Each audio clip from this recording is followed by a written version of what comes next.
Programang ito ay rated SPG. Striktong patnubay at gabay ng magulang ang kailangan. Maaaring may masiselang tema, lengguwahe, karahasan, sexual, horror o droga na hindi angkop sa mga bata.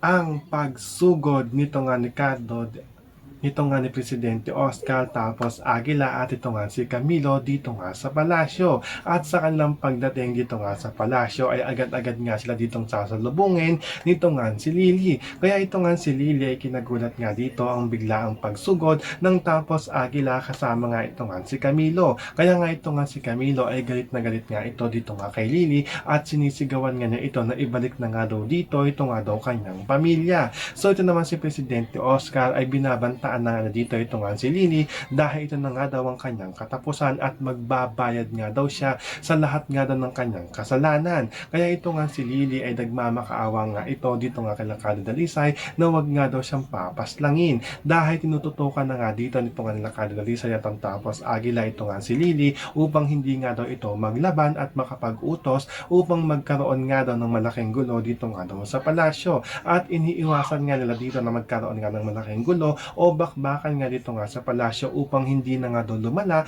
ang kanilang mga problema. So pakakaabangan nga natin dito ang pagsugod dito nga ni Lakado Dalisay, Presidente Oscar at ito nga si Camilo at ang kanilang pakikipagharap dito nga kay Lily. Yan ang ating mga pakakatutukan at pakakaabangan dito nga lang sa FPJ San Provinciano.